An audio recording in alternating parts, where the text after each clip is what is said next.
Dossier spécial, l'histoire de Gildas Ngulala, un Rouyn-Norandien d'adoption qui a fui son pays d'origine en raison de la persécution qu'il vivait.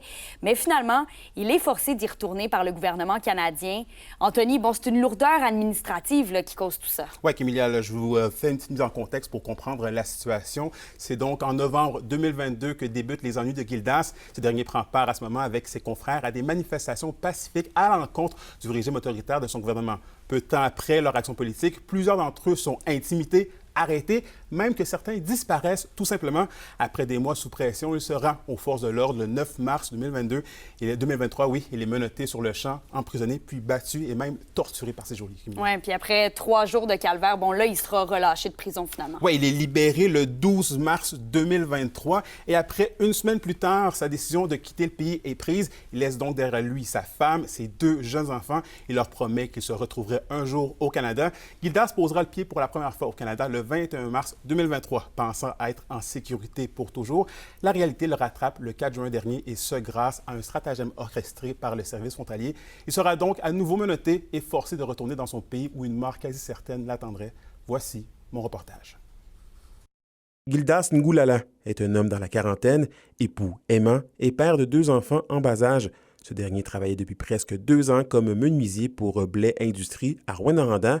Au dire de ses collègues, il était très apprécié dans son équipe de travail. Il avait toujours une bonne attitude, puis ça fait vraiment la différence dans un milieu de travail. Fait que si on avait besoin de le faire travailler, il rentrait travailler, il avait toujours le sourire, il disait oui, peu importe s'il aimait la tâche ou pas. Francis Roberge a d'abord été son premier contact avec Rouyn-Noranda. C'est lui qui lui a donné son premier emploi au pays le 13 mars 2024 dans sa compagnie LRL. Pour Francis et Joanie, sa conjointe, Gildas a d'abord été employé, puis ami et finalement un membre de leur famille. Tranquillement, il s'est intégré dans notre vie parce qu'il a décidé de venir nous donner des coups de main. Nous, on s'est acheté un terrain, il est venu travailler avec nous là-dessus. Il s'est intégré à notre famille. Souvent, on l'invitait à souper, il venait. On a une petite fille de 2 ans qui savait très bien c'était qui, puis... C'est ça, hey, ça, tu comprends ça? Mais c'est ça.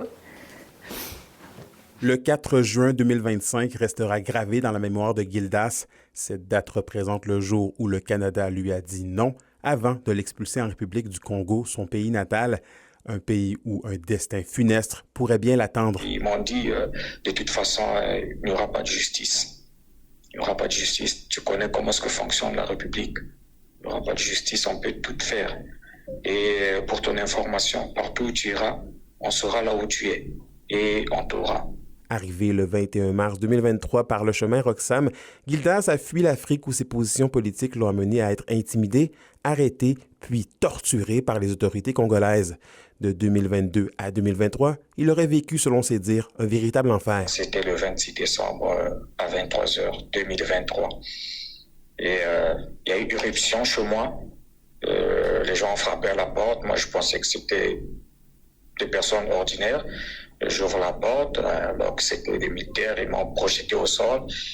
Ils ont commencé à me bâtonner. Ma famille était là, les enfants criaient au secours, ma femme criait au secours.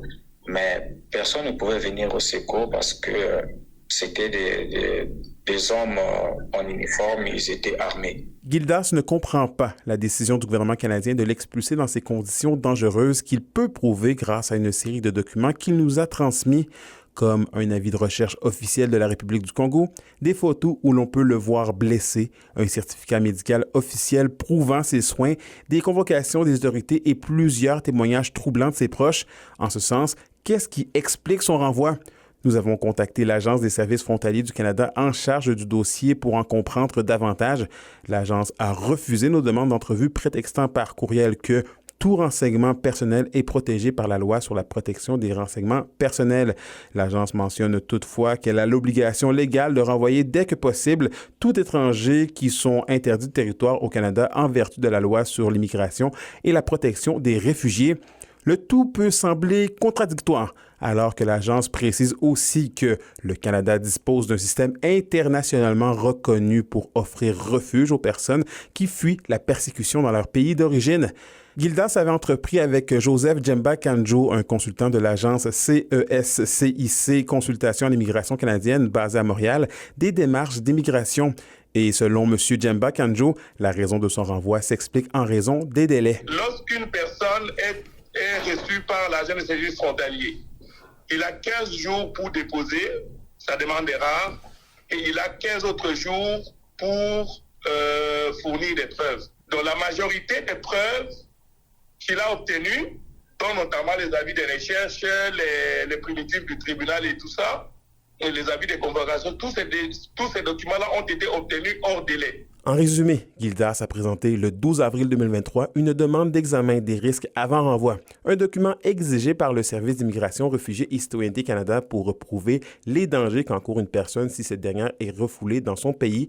Toutefois, un manque de communication entre lui et son agent fait en sorte que seulement une partie des documents sont envoyés dans les délais. Le reste des documents nécessaires ont été envoyés après les 15 jours ouvrables. Gildas voit donc sa demande être rejetée le 18 octobre 2024. Nonobstant les délais, le consultant n'est pas surpris de la situation. Ce n'est pas inhabituel. Il est venu avec un autre de ses compatriotes qui a été expulsé, je pense, 6 mois auparavant. Dès le départ, je leur avais dit les conséquences qui allait arriver, les pourcentages. Les statistiques sont claires là. Moi, je ne suis pas là, payez-moi l'argent et puis je vous dis ce que vous voulez entendre. Non, moi, je fais honneur à ma profession là. Je vous dis ce que je suis capable de faire, ce que vous devez faire. Les statistiques sont claires. Moins d'1% de personnes dans cette situation-là sont acceptées. Gildas s'est donc tourné vers le bureau du député fédéral d'Abitibi-Témiscamingue, Sébastien Lemire, comme dernier recours. Évidemment, c'est une situation qu'on a pris très au sérieux. Dès qu'on a été contacté en date du 20 mai, on a fait des démarches.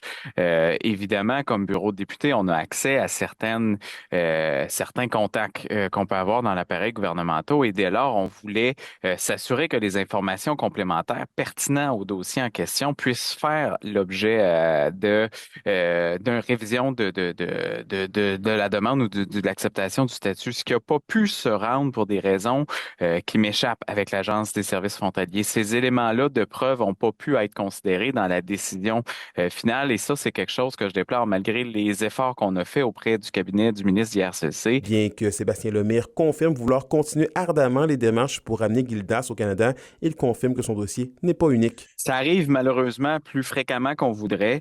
Les règles d'immigration, à mon sens, doivent faire l'objet d'une révision assez importante. Là, tu as le cas d'une personne qui agit de bonne foi, qui devrait être protégée par des ententes internationales, notamment sur les réfugiés, et permettre l'établissement d'une nouvelle vie en sécurité et qui ne sont pas représentés. Donc, le sentiment que des fois, il y a 2 poids, 2 mesures est quelque chose de très frustrant. Donc, évidemment que notre parti pris est celui d'accompagner cette personne-là qui a choisi de vivre en Abitibi-Témiscamingue et qui a une contribution significative. Donc, je souhaite qu'on puisse poursuivre les démarches. Francis et Joanie ne perdent pas espoir pour la suite et espèrent revoir un jour Gildas Ngulala et sa famille à Rouyn-Noranda. J'imagine même pas l'énergie que ça doit demander de retourner, se déplacer, d'essayer de refaire une vie, de se déplacer, d'essayer de refaire une vie. C'est vraiment pas évident parce que tu n'es pas en sécurité dans ton pays. Il y a encore beaucoup de choses ici. Il a mis ses bacs dans le garage. Fait que, c'est sûr que s'il pouvait revenir avec sa famille, ça serait plus que le monde idéal.